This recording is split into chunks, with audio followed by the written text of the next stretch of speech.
What is up, everybody? Happy Sunday night. Hope you guys are doing well. Thank you for the waiting around for that extra 15 minutes, 19 minutes. Shit, I feel like Bev. All right, so then officially I get to get the party started with the Bev bell. Again, sorry for the delay. Again, welcome. Thank you guys, all the members. Much love. Grab yourself your Sunday choice of drink, popcorn. I'm gonna go with a twisted tea.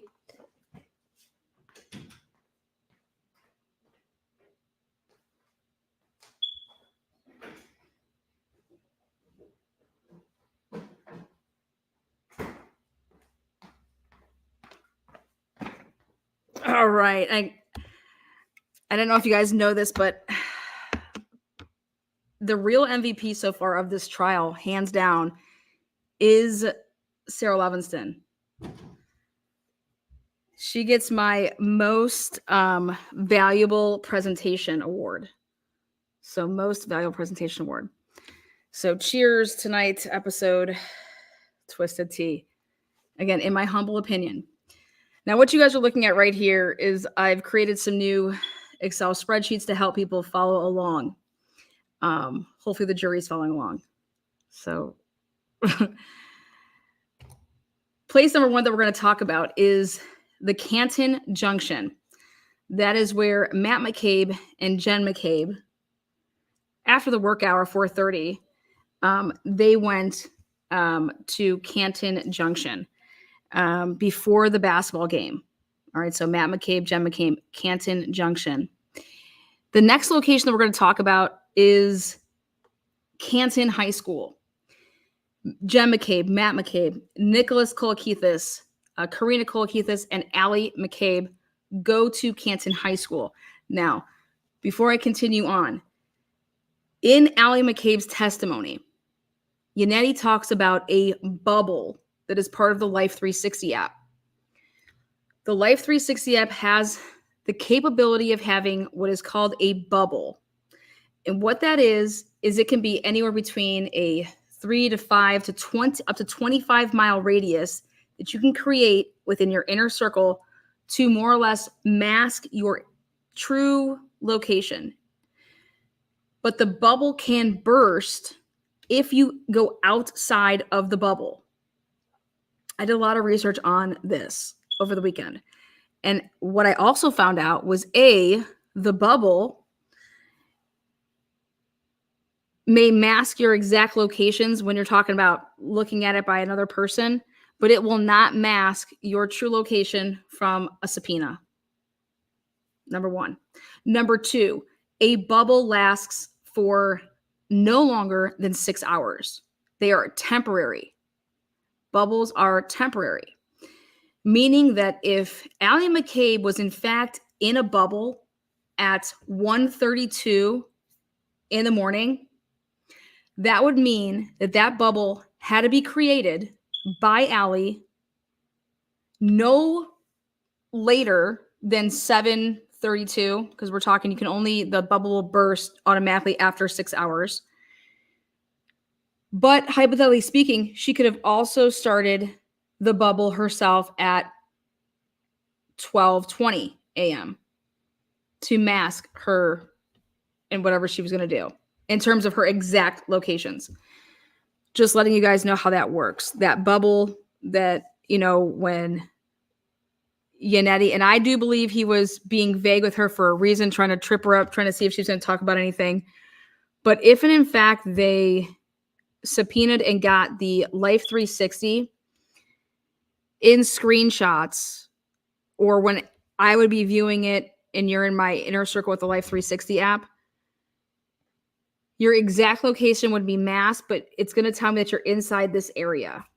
Okay. So, but it will not be masked from doing, if it was in fact subpoenaed, because it's going off of your sharing locations. It's going to have your exact location. So the bubble is something new with the Life 360 app. It's for teens. And it's a way of saying like, okay, like mom, dad, you're not going to like totally know where I'm doing and like all this stuff, but like the bubble bursts automatically if you were to get in a car accident. There's emergency ways to pop a bubble. Anyways, just putting that out there. Now, coming back over here to Canton High School, Jen McCabe, Matt McCabe, Nicholas, Karina Kolakethis, Allie McCabe, they were at Canton High School due to a girls' basketball game. The McCabe's and the Kolakethis' daughters played on the high school varsity team, leaving in somewhat the frame of 8:30 after the game. Now, the next place we're going to talk about is location is 34 Fairview, and this would be starting off the evening. So starting off the evening, Nicole Albert obviously lives there, so that's why there's not an arrival time. She obviously lives there. Okay. Brian Albert Jr., he obviously lives there, so there's not an arrival time.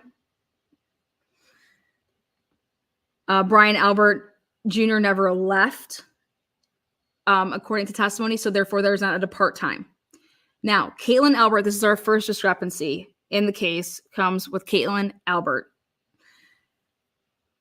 Her own boyfriend, Tristan Morris, testified that he met up with Caitlin and them. He said, well, Caitlin and I don't remember who else was there, but I met up with them, meaning that he was not with Caitlin Albert arriving there together and sitting and finding a table of them, which with Nicole Albert, who is the mother of Caitlin, testified to, which was Julie Albert came to pick me up, and then we traveled from 34 Fairview to the waterfall, walked in, saw Caitlin there with her boyfriend. Okay. And that would be the same thing that Caitlin testified to. However, I personally believe that Caitlin, based off of MVP Sara Levinson, MVP Julie Nagel, right? They were too dumb to get this part of the story straight, which is, hey, don't say that you saw Caitlin when you first arrived coming over the house between 6 and 7 o'clock that night. Okay. But they couldn't, they missed that part of the memo. And they said that Caitlin Albert was in fact at 34 Fairview when they arrived. Right here, 6 and 7 p.m. Julie Albert came in for a little bit. Julie Albert herself says Caitlin was there. Julie Albert herself said that she gave Caitlin and the mom, Nicole, a ride to Waterfall. Now, why would you think that this would be such a big deal? Well, because how would Caitlin Albert have got to her parents' house if, in fact, she did not drive there to have a vehicle there? Like, why would Tristan ever have to come pick her up if her vehicle was there? Okay. That's why that part of the story matters. Now, Brian Albert Jr., he has friend 1, friend 2, friend 3, and it would be friend 4, which is Courtney Alba, Catherine Duty, Fabiano, and then Kent. Those are the 4 friends. And I messed up there when I didn't have an extra line to say 4 friends, but those are the 4 friends that come over, and they all come over actually at between 8 and 9, according to MVP Sara Levinson, which we're going to see her MVP moment, guys. Wait for it. I'm so excited to tell you guys about it. I'm making, I think, one of the best videos. It's taking a minute because I got to have it the right way. So I do want to put down that there is friend 4 here. Again, all arriving between 8 and 9, 8 and 9, 8 and 9, and then 8 and 9. And then the friends leave right before the stroke of midnight. All right, with the exception of Courtney Alba, who left around 10:30 because her boyfriend came to pick her up. Okay. Now, Colin Albert says that he arrived between 10 and 10:30, and then you have, again, this is all the arrivals and departures before midnight. And then you have Colin Albert, who testified saying that it was Allie McCabe that came to pick Colin Albert up at 12:10 a.m. All right. Putting them leaving in the 12:12, But here the biggest blow up is ding, ding, ding. Ready? Colin Albert testified that he saw Brian Albert, Nicole Albert, Caitlin Albert. All right. At no point in time did Allie McCabe testify that as she was sitting there waiting in the driveway, did she have to move out of the driveway, okay, to then allow her family members, the Alberts, to come into the driveway because they're coming home, right? So 100% based on the time frame of leaving the waterfall bar for the Alberts, which is Caitlin, Brian, and Nicole, they would have crossed paths with none other than Allie McCabe. Also, Allie McCabe said she pulled into the driveway. Well, she must have been on top of Brian Higgins's car as well as Brian Albert's car. Next up, we're going to talk about McCarthy's. So John O'Keefe, Michael Camarino, Kurt Roberts, Karen Reed. Now, Ryan Nagel, Richie D, and Heather Maxon, they decided to pregame and go hella early there. So they arrived at at McCarthy's that night around 3 or 4 in the afternoon. They did some day drinking. So, and then they left around 7 and 8.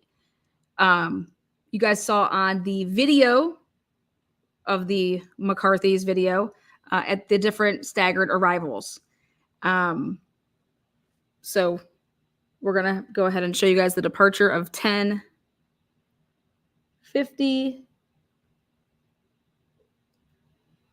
10:45, 10:30, and 10:50.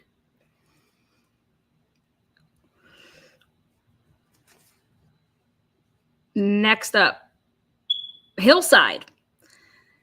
Brian Alberts and Brian Higgins are coming back from none other than New York City. They had a funeral. They flew out there, but then Brian Albert, because of the weather, decided to drive with Brian Higgins, his brother Calvin Albert, and Eddie. I think it was Martinez. Eddie. And anyways, they leave NYC.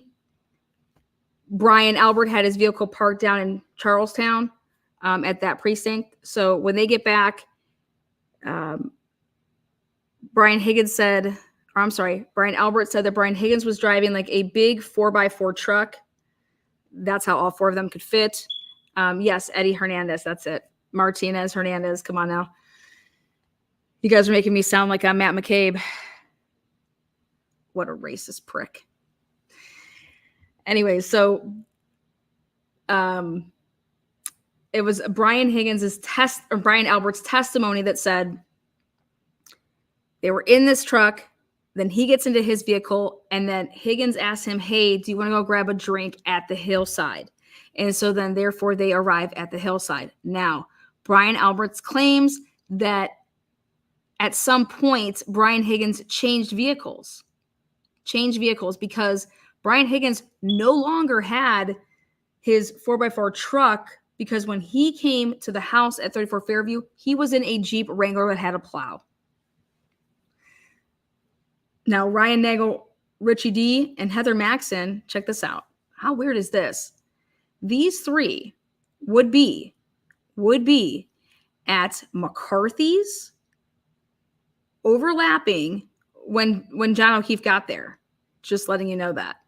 Then they decide that they're going to go to the Hillside, over then lapping when Brian Albert and Brian Higgins would be there. Okay, because then Ryan Nagel, Richie D, and Heather Maxon, they stay to the Hillside until midnight. Now, Brian Albert and Higgins, they will then leave the Hillside and head to the Waterfall Bar.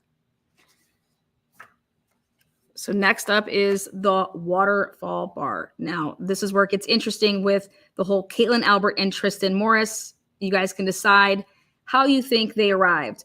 I personally believe in Julie Alberts that she knows who rode in her car that day. And so therefore, Julie Albert went to 34 Fairview to pick up Caitlin Albert and Nicole, just like Sara Levinson and Julie Nagel said. They all get in the car. They go to the Waterfall Bar. Tristan then meets up with them for a little bit. If you're going off of that version of events, well, how did Caitlin Albert get to 34 Fairview if she did not drive? So we have Julie Albert, Nicole Albert. We all know they arrived between 7:30. Julie Albert, after that we have Karina Kolakithis, Nicholas Kolakithis, Jen McCabe, and Matt McCabe after the Canton girls basketball game and dropping off some kids at home. They then arrive to the Waterfall Bar at 9. Brian Higgins and Brian Albert, they then arrive. Now, it's still up in the air here to find out what time actually Brian Higgins will be arriving at the Waterfall Bar, but they then arrive around 10, a little bit after. Chris Albert arrived at 9:50, and then John O'Keefe, Karen Reed, 11. The two people to leave early, Tristan Morris leaves early. Everyone has the same story that they knew that he had to go plowing. And then Julie Albert, because she was having a migraine, she left early at 11. Chris Albert testified that he then, when he left at 12:05, 12:10, something like that, he then walked home. The Kolakithis, Karina walked out with actually Karen Reed and Jen McCabe. And Karina Kolakithis testified that she thought it was weird that Karen Reed was actually going to be riding with John due to Jen McCabe grabbing kind of Karen Reed and saying, "Hey, come on, you're coming with me. It'll be a surprise," and yada, yada, yada.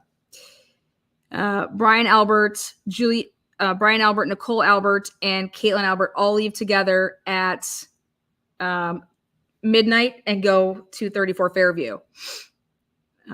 Then John O'Keefe, Karen Reed, they leave at 12:13 a.m. and so do the McCabes.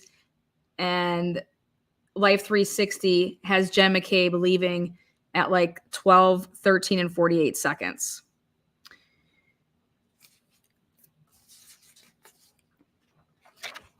Now,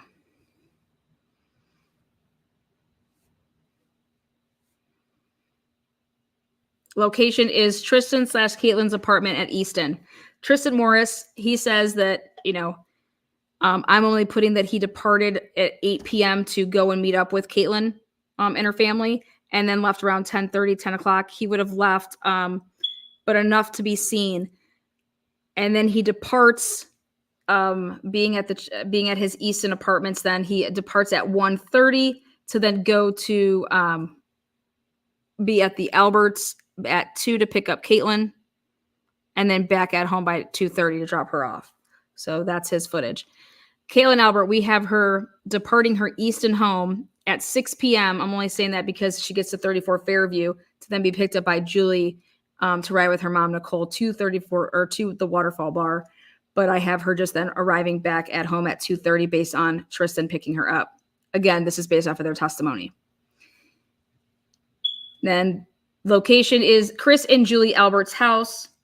After leaving the Waterfall Bar, Julie would have departed around 6 that night to go to 34 Fairview to pick up her sister, then go to the Waterfall Bar.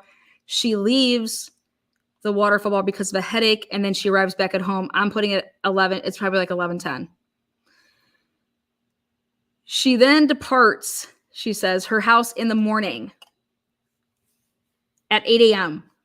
because she is going to go to Dunkin' Donuts to pick up donuts for Brian Jr., because that's what she does every year for birthdays, and coffee, and then drive to 34 Fairview and not go and leave them like with him physically to say happy birthday, but she's just going to walk up after she pulls into the driveway. She's going to walk up and attempts to leave these donuts and coffee in one of these vehicles, none of which would belong to Brian Albert Jr. based on the cars in the driveway. There's only 2 of them, one belonging to Brian Albert that just pulled it in, and then the car in front of that, which would have been belonging to Nicole Albert. Where is Brian Jr.'s vehicle? But before she could get to leave those donuts, Nicole Albert says that I saw Julie Alberts walking up, and then I told Brian Albert, my husband, hey, there's Julie, grab her. Tell her to come in. So they tell Julie to come in. At that point, based on Jennifer McCabe's testimony on Friday, she says how she got Officer Lank's phone number was because of none other than Julie Albert. Julie Albert supplies Jen McCabe with Officer Lank's phone number. That's how she says that she calls Officer Lank back to come at that 8:59 time, and he's quickly there just right after 9. Well, that is interesting because if you go back and you listen to Julie Albert, Julie Albert's testimony, which you will take a peek at, do you get that same vibe? Or do you get the vibe that when Julie Albert arrives there, that they had been and are currently being, you could say, quote unquote, interviewed or interrogated, however you want to say it, or just simply talked to. If you can remember, Officer Good, Officer Lank, Officer Gallagher said that there was 6 people in that home. Each of the times, 5 to 6 people in that home, each of the times that they were ever in there. Now, location is D&E Pizza. Next up, Chris Albert owns it. Chris Albert was there. I don't know what time he got to work that day, but I do know that he left at 9:50. Now, location is 34 Fairview, and this would be the after party. This is after midnight. Now, before I get to this, because I left these blanks so that I could fill in some stuff as I was doing it, I want you guys to see my MVP award and why it goes to none other than Sara Levinson. You can think she's lying. You could think all these people are lying. But what Sara Levinson gives all of us is the gift that keeps on giving, which is herpes. No, I'm just kidding. She gives us the gift of literally, this girl gives us a diagram of where everybody is situated in the house. And this is what started me on mapping out exactly. It started with Brian Jr. This is what started on me mapping out where everybody says they were sitting. Lally, I don't think, had to ask any of this, and he did. And here we go. Check it out. Welcome, Sara Livingston.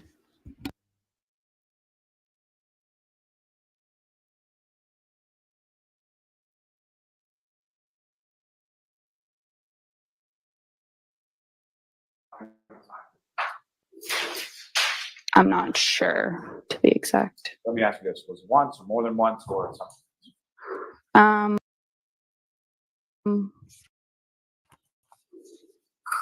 More than once, I would say. And without any reference to anything that was said, was there some conversation that you had with Ms. McCabe during the times that she would come over and check her look at the phone? Myself, no. In general. Now,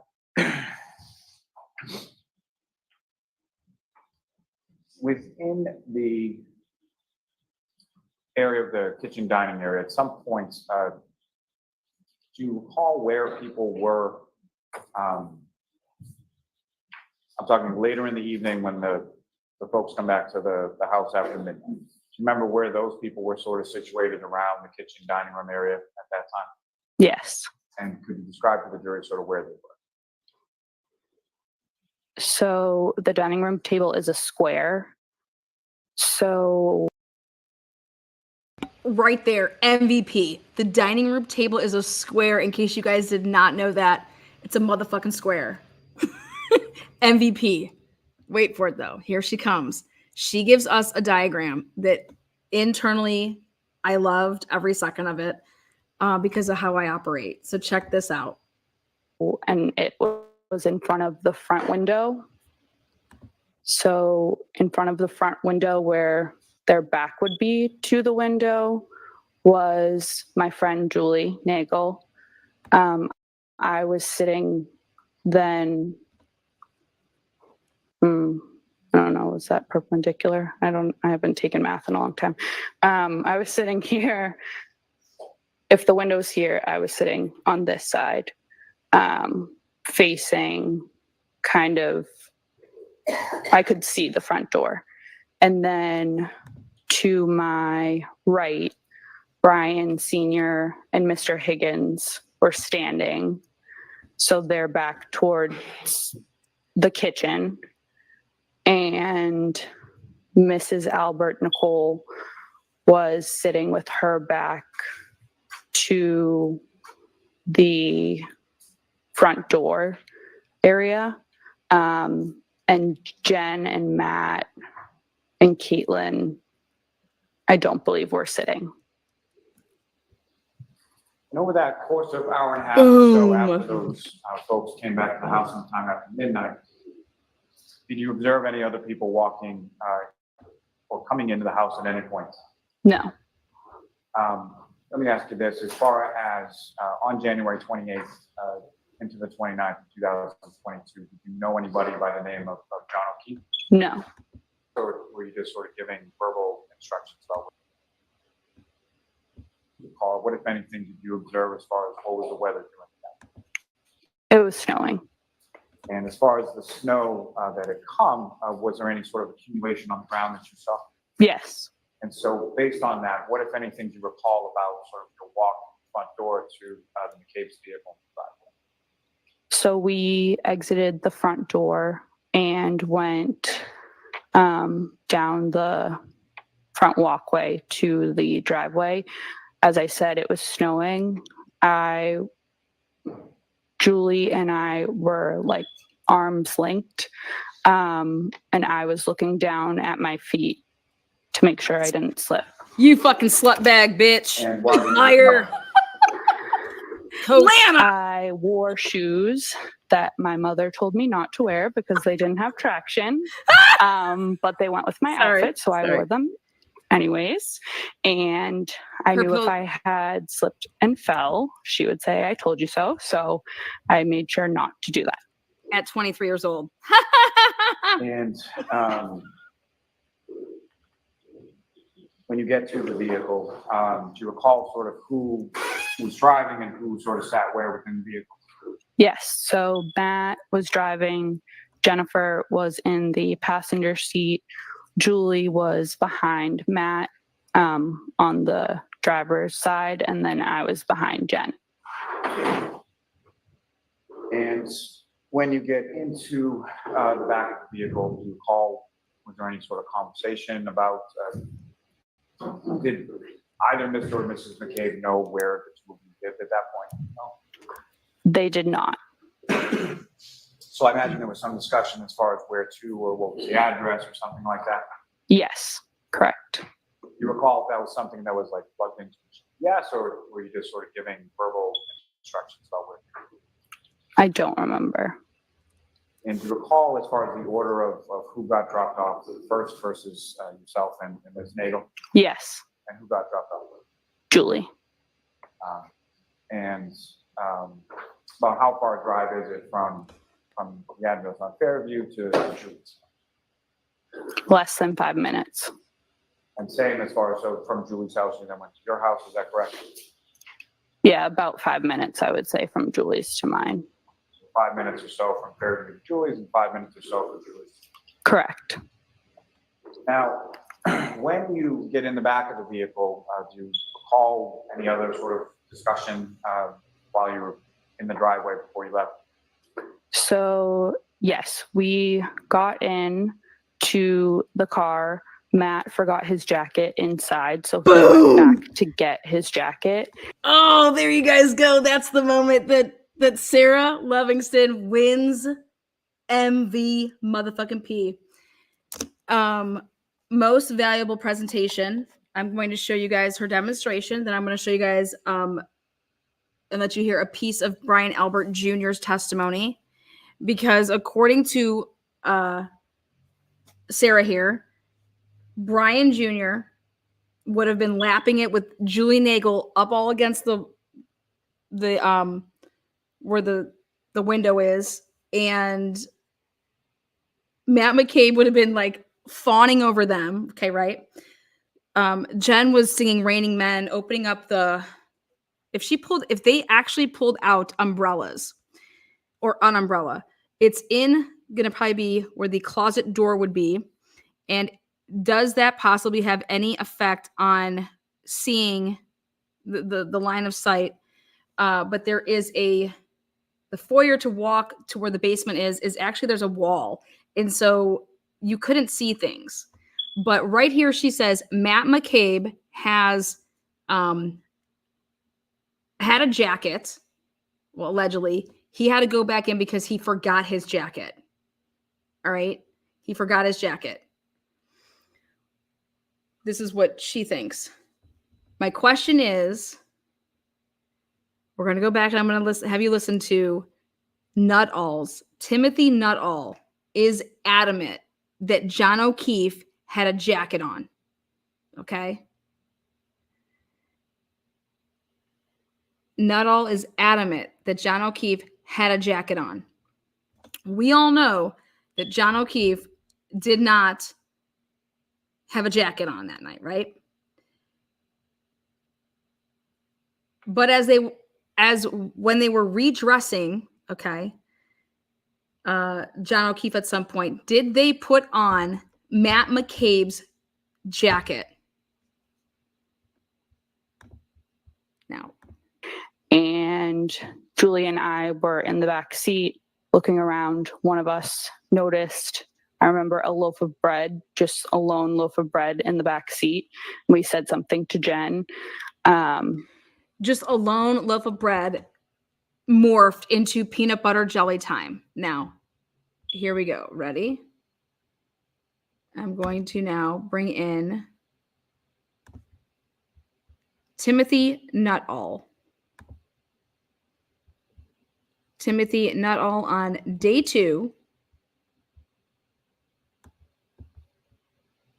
had this to say.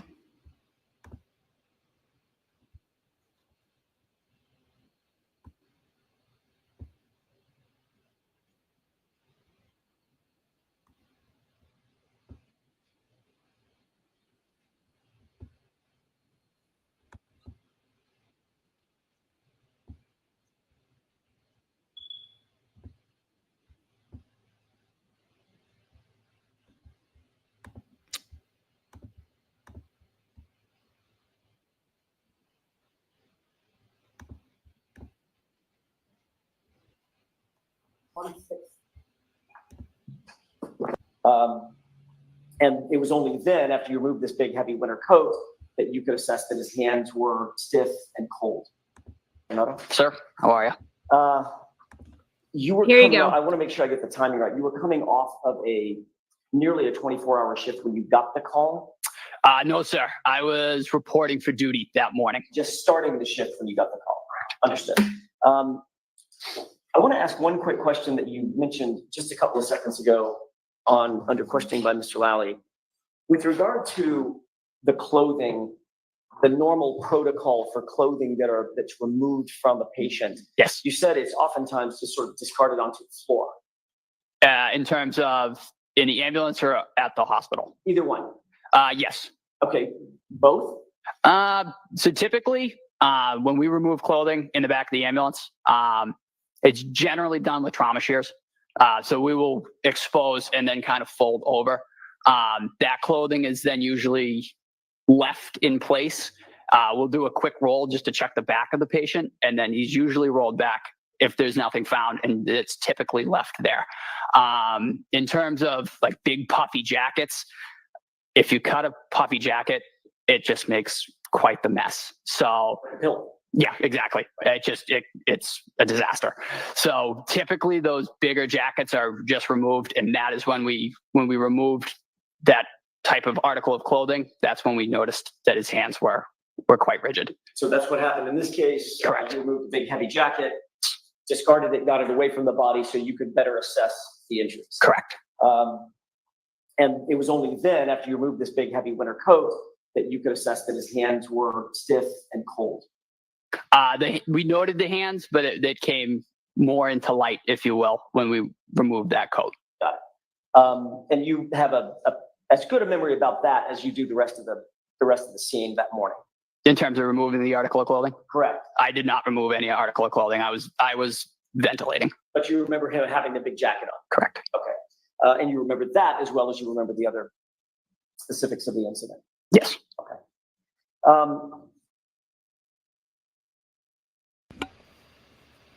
So this puffy jacket, it wasn't in any report, but Nutall didn't make the report. Flamati did. Okay. Everybody knows that John O'Keefe wasn't wearing a puffy coat. Okay. But those drunken idiots that did the shenanigans, okay?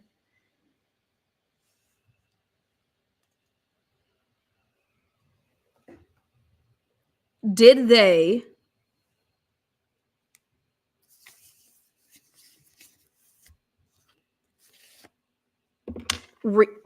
attempt to reclothe John O'Keefe and put a jacket on him? The jacket that allegedly from Sara says that, Matt McCabe had to go back into the house. When Matt McCabe testifies, he says, I have no idea what you're talking about.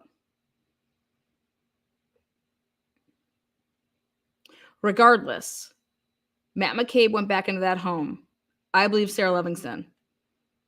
And if it truly wasn't because he forgot his jacket, then what did he truly go back in that home for? Now,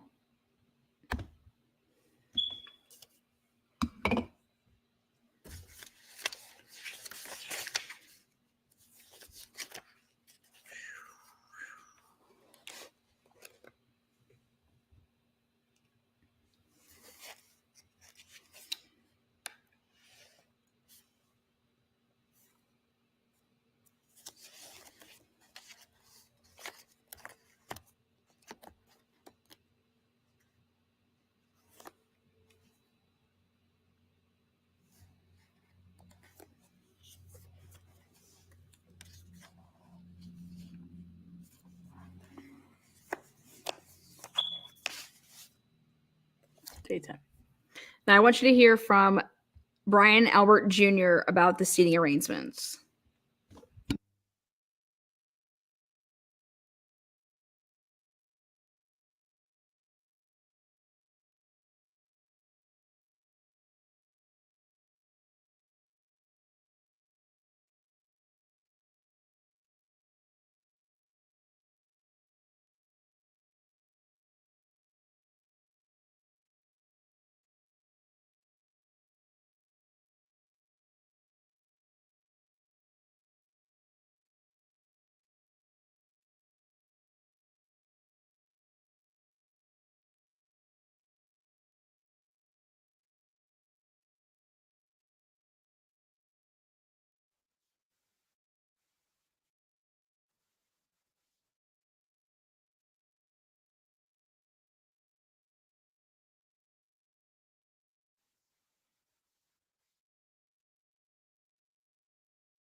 Parents and two of my siblings are at school, so they come home in the summer and stuff. And by your parents, your father's name is Brian Albert, as well as that.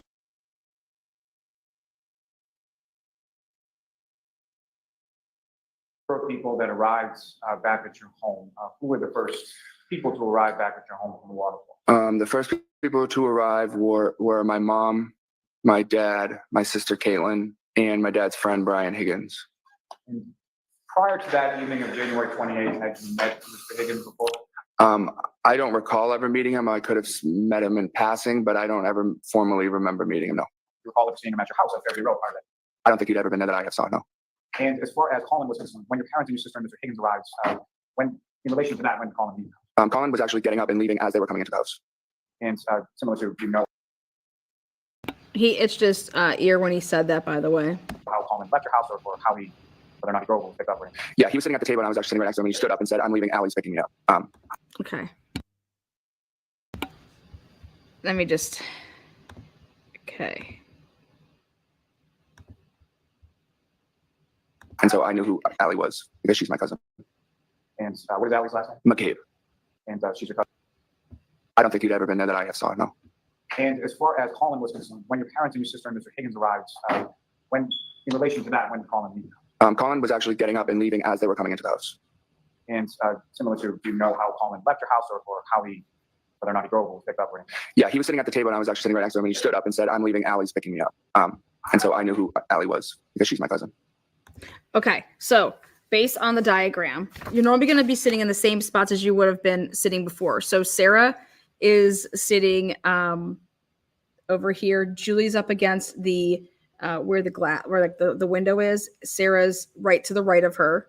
Okay, then that leaves the spot that's right across from Julie at a table, or the spot right next to Julie. Those would be the two spots that are available. Now let's hear what else he has to say. So that means that, yes, is it possible that as they were walking in, Brian Albert Jr. and Colin were at the table? 100% possible. Listen to the rest. And what is Allie's last name? McCabe. And she's your cousin as well, is that correct? Yes. She's Colin Albert's cousin? She's not Colin's cousin. No, she's my cousin on my mom's side. And Colin would be your cousin on your father's side? Yes. And following your father, your mother, your sister, and Mr. Higgins' arrival at the home, where did they sort of congregate within the home? In the same area that we were in the dining room, in the kitchen area. My mom got home and I know she went right to cleaning because she likes to clean. So she was in the kitchen picking up. And yeah, we were all just in the same story as everybody else is saying. Okay, except for none other than MVP. Sara Levinson says that Nicole took a seat right next to her. Right here, ladies and gentlemen. Sara Levinson says that Nicole's here. That's Julie, right? This is going to be the window side. Sarah's over here because she is actually, let me make this better. This is the family room wall. And then this is the window. This is the table. This is the island.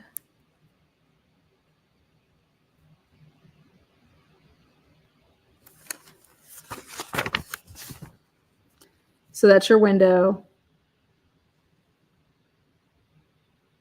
So this is the table. So that's the table is where Nicole was, according to Sara.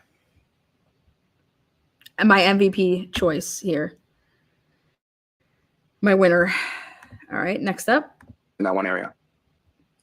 And following their arrival back at the home, who, if anyone else, showed up at your home that particular evening?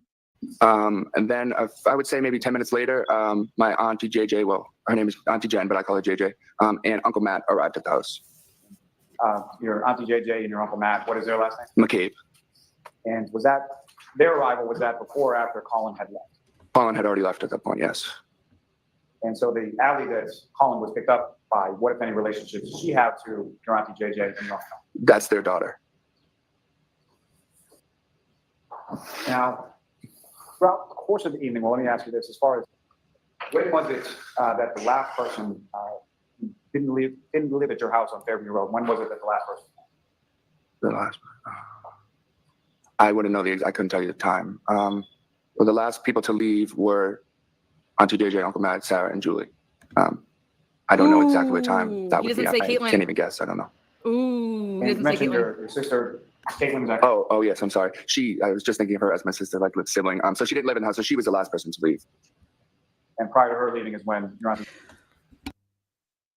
Right there. Does he say that she doesn't live in the house or she does live in the house?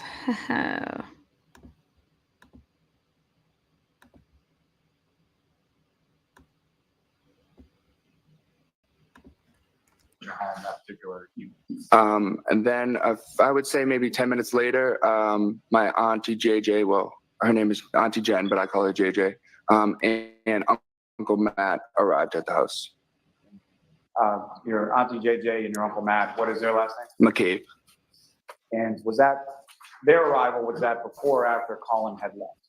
Colin had already left at that point, yes. And so the alley that Colin was picked up by, what if any relationship does she have to your Auntie JJ and your uncle? That's their daughter. Now, throughout the course of the evening, well, let me ask you this, as far as, when was it that the last person didn't live at your house on Fairview Road? When was it that the last person? The last person that didn't live at the home. I wouldn't know I couldn't tell you the time. Well, the last people to leave were Auntie JJ, Uncle Matt, Sara, and Julie. I don't know exactly what time that He would be. doesn't say I Caitlin. can't even guess. I don't know. Ooh, he And you doesn't say mentioned Caitlin. your sister, Caitlin, was that? Oh yes, I'm sorry. I was just thinking of her as my sister, like sibling. So she didn't live in the house, so she was the last person to leave. And prior to her leaving is when your Auntie JJ, Uncle Matt, and Yes, yeah. so with respect to after your Aunt JJ and your Uncle Matt McCabe arrived at the house, who, if anyone else, came by the house that you were with? No one. Well, let me ask it this way. As far as anybody else following them actually physically come into the house? No one else came into the house after them, no. And at some point, were you made aware of someone out in front of you? I saw someone outside of the house, yes, a car. And what was it that sort of drew your attention to the front area of the house? Yeah, so at some point, my friend Julie stood up and said, "Oh, my brother's outside." Her brother was there to pick her up. And someone made a comment saying, "Oh, no." Not what they said. What happened as a result? Okay. She went outside to talk to her brother. And so I looked out the window at that point. And she was outside talking to her brother. So his truck was there. And I saw another car there as well. And with respect to your friend Julie Nagel, her brother, what is his name? His name's Ryan Nagel. And if you recall the time that Julie gets up and goes outside to talk to her brother, where were you with him? I was still sitting at the dining room table. And with regard to that area of the dining room table, how is it that you were able to see out in front? There's two windows there.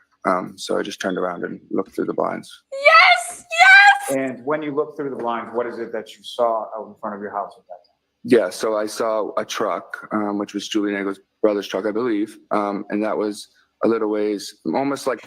He said that he had to turn around.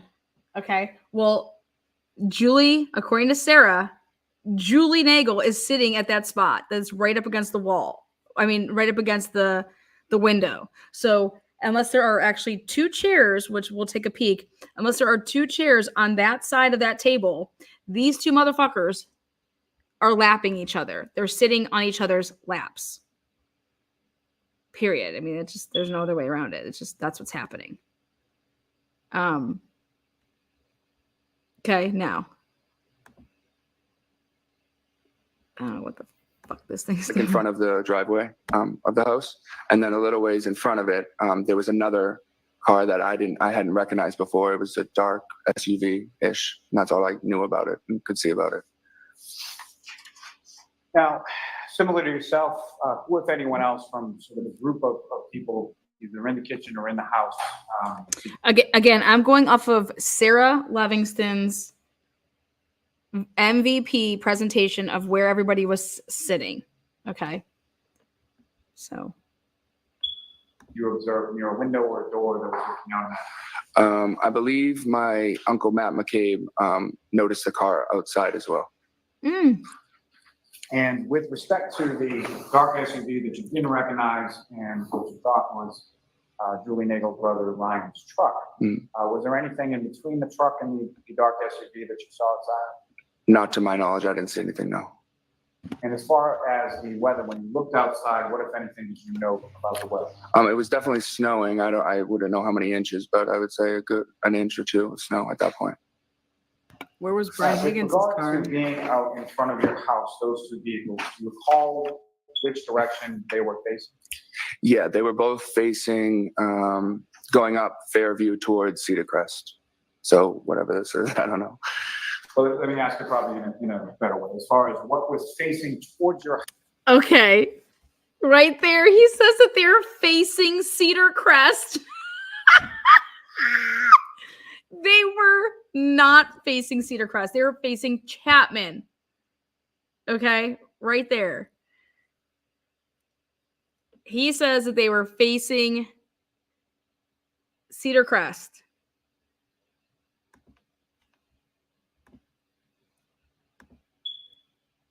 house, was that the driver's side or the passenger side? Oh, that would have been the passenger side. And that's with respect to both vehicles, is that correct? Yes. Now, at any point in time during the time that these, now, Right there. 39, 21, 22.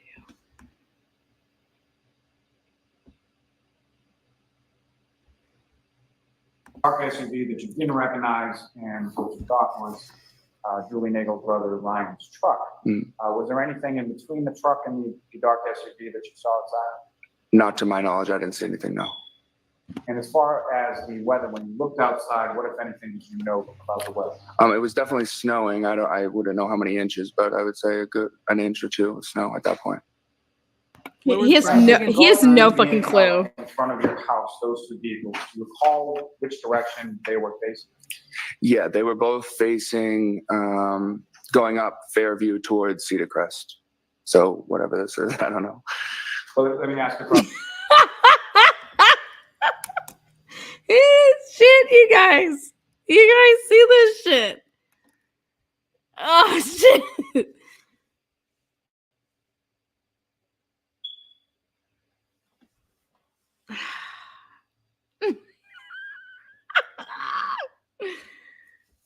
He says the vehicles are facing Cedar Crest.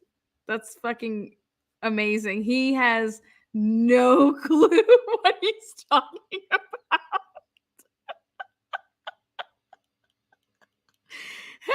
Shit, man. This is why I'm telling you, MVP. MVP Sara Levinson, just letting it trickle just a little bit. Matt's jacket, boom, motherfuckers go back in there. He's telling the world that everybody's lapping each other.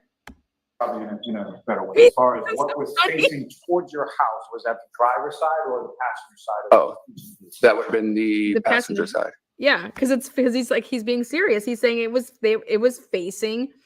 Now, do we really think that he doesn't know what he's talking about, or does it make sense that Karen Reed's vehicle was actually facing that way? Okay. Because she came from the Chapman side, right? And she never actually went. Okay. Like, you can clearly see that this is all, people know the truth. Okay. Here, he doesn't think it's a big deal what way the vehicles were facing. Okay. So he says that they were both facing, this way. And that's with respect to both vehicles, is that correct? Yes. Lally's so pissed. At any point in time during the time that these vehicles were out in front of your house, do you recall hearing anything or any sort of noises coming from the front of your house to your attention? The three people in the truck, let me tell you about the three people in the truck. Sarah Maxon was passed out in the back seat, laying down. The reason that they didn't go in is because that bitch was going to hurl all over the motherfucking place. Number two, Ryan Nagel is a liar. Okay. And he did not witness Richie D waving on a car that had the right of way. Okay. You're not flashing your lights at somebody that would have had the right of way. And then Richie D comes up and says, yeah, that never fucking happened. Because when we arrived, that SUV was already there. So do I believe the three people in the vehicle? No, I think that Heather Maxon went out day drinking after her nannying gig got up on Friday and got fucking lit as a tit. And she has no fucking clue what went on other than Oh God, yeah. No, I remember, like, yeah, sure, whatever fucking my boyfriend's saying she went with, and then she was married to that shit. Because they broke up, blah. And he's already fucking somebody that has a kid. So, anyways, no,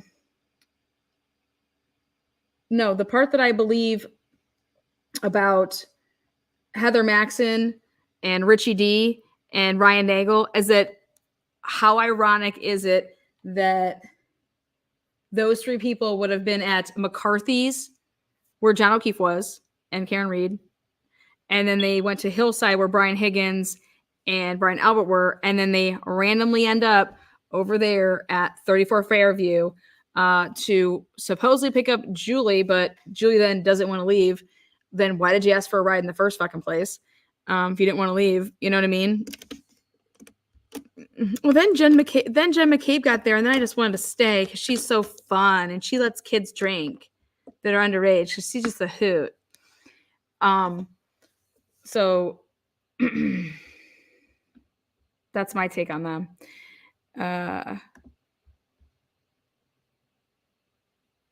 Also, they weren't interviewed. Heather Maxon wasn't interviewed hella later, and then Richie D was never interviewed. So yeah. No, I didn't hear anything. No. Recently. And as far as looking out the windows and seeing these vehicles in front of your house, how many times did you look out? I believe I looked at that one time, and then I think I looked out one more time after that. And as far as your friend, if you know, about how long was she out in front of your house at that time? I would say not more than 5 minutes, more likely about 3 or 4 minutes she was outside. And when did you see her outside in relation to the truck as well? Yeah, I saw her at the passenger door of the truck. Now, that vehicle that you observed that you didn't recognize, the darker black SUV, was that vehicle in one place or more than one place during the times that you looked out the window and saw it? Yeah, so the first time I looked, I would say it was closer towards the mailbox, maybe a little bit in front of the mailbox. And then the second time, the last time I looked out the window, it had moved further down, closer to, I'll say, the flagpole. So closer that way. It went down that way towards the flagpole. So closer to there's an area in the front of your yard where there's flagpoles. Yes. He's just repeating shit. He's just totally repeating shit that he was like told to say. When it moved, as far as the weather and the snow was concerned, could you see anything in relation to the roadway and behind the SUV as it once it had moved from that initial position to the following position by the flagpole? Yeah, I had noticed just some tracks in the snow, indicating that the car had moved up. Please, exit Now, stage your friend left. Julie, did she take that ride home with her brother Ryan at that time? No, she came back in the house.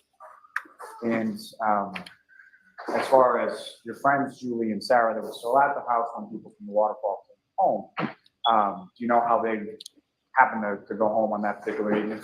Yes, my aunt JJ McCabe and Matt McCabe drove them home. And do you have any idea about what time that was? No. Okay, so don't you think that after you would have gotten home and you wake up in the morning and you realize that holy shit, somebody was found dead on the lawn that you were at, don't you think that any of these people would have communicated? Like Sarah Levinson, MVP, calling him up and like, oh my God, what the hell? Julie Nagel calling like, oh my God, what the hell? Don't you think that you would communicate in some capacity on some level about that? Now, third question.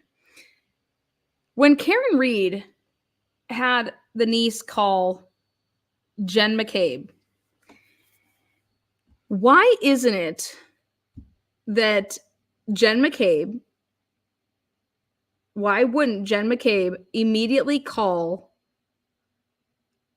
her brother-in-law, Brian Albert, and call Nicole, and ask and then call and say, hey, is John there? Did John end up coming there? Is he there? Because Karen's looking for him. Don't you think that would be a phone call that you would make right after Karen Reed is talking to you and saying that she can't find, John never came home. John never came home. Wouldn't that be your first call? If you truly have no idea, wouldn't you call Brian or Coco and say, hey, John O'Keefe didn't end up coming to the house after we left, did he? I mean, think about this. If you were in that situation with your friends and the plan was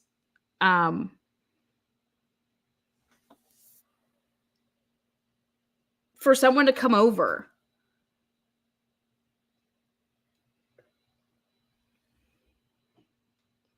or let me take that back. If I drop somebody off at someone's house, okay, and the plan is for them to get dropped off, all right?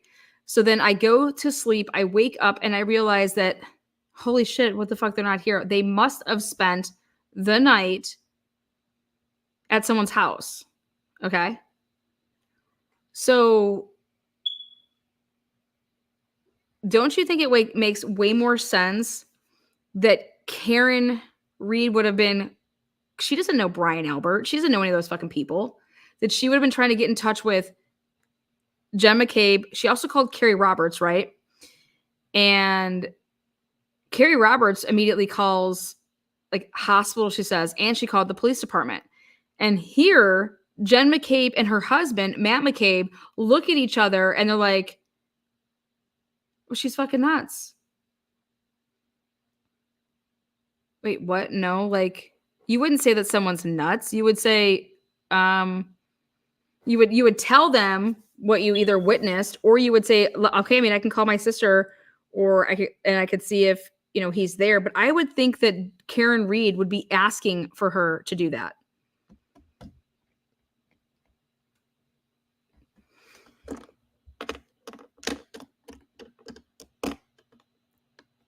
And then regardless, if in fact you had nothing to do with this, don't you think that Jen or Matt or both of them would have called Brian and or Coco and or even like Brian Albert Jr., right? There's another person in that house.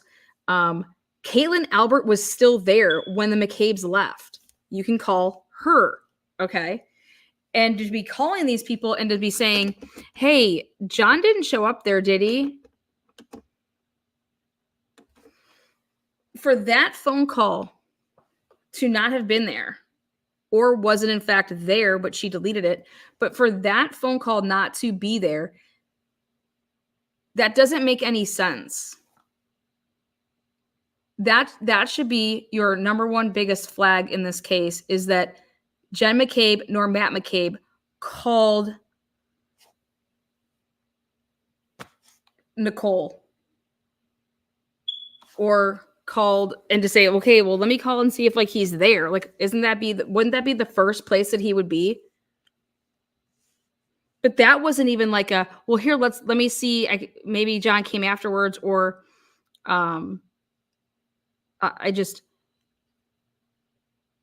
none of the things that Jen McCabe did make any sense whatsoever.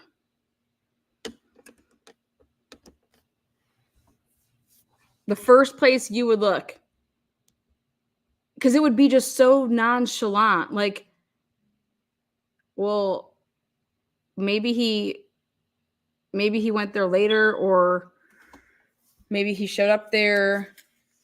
But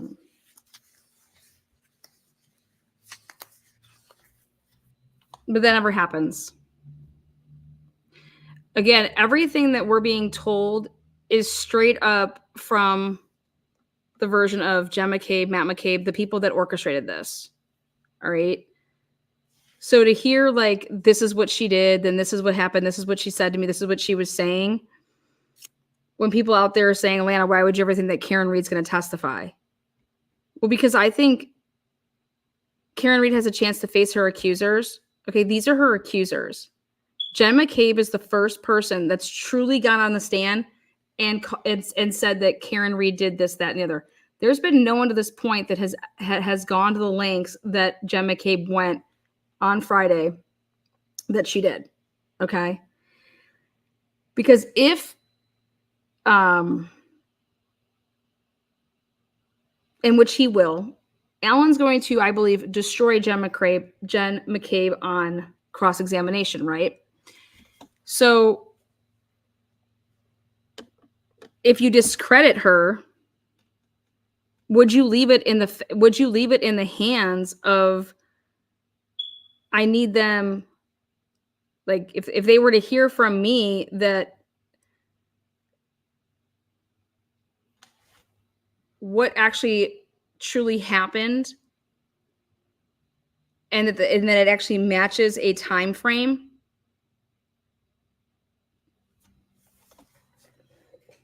I mean, how is Lally, of all people, going to possibly cross up Karen Reed?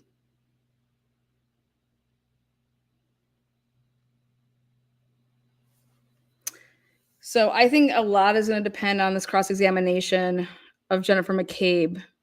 And depending if Higgins or somebody is planning that the defense has that can get this pack of wolves to that it breaks. But I would think that the number one call that Jen McCabe should have and that she does not have is a call to Brian Albert / Nicole Albert / Brian Jr. / Caitlin, seeing if John O'Keefe was inside that home.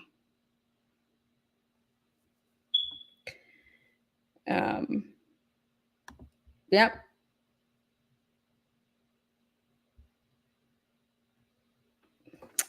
Carrie Roberts, do the right thing and tell the truth. It'd be nice, wouldn't it? I don't know, though.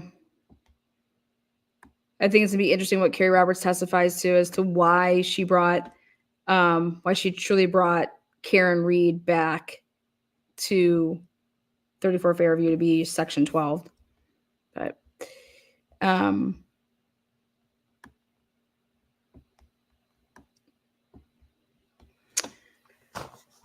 anyways, I will be live tomorrow to reveal all of the first responders, their arrival times, all the residents that arrived to the house after midnight, the 34 Fairview location, all of the arrivals and departures, then all the locations, or then the McCabe residents with Allie McCabe, Jen McCabe, Matt McCabe, Karen Reed, Carrie Roberts, Brian Albert, Yuri Bukaki, Michael Proctor, and then all of the people that arrived on location at O'Keefe's residence the next morning, including the Karen Reed, Jen McCabe, Carrie Roberts arrival, Michael Camerano, Officer Gallagher, Officer Ray, Paul O'Keefe, Carrie Roberts, and again, John's dad, John's mom, again, Michael Camerano again,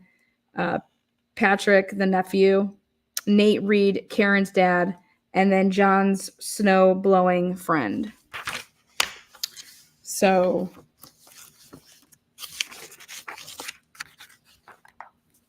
I will tell you, this is a sneak peek. Everything that Jen McCabe says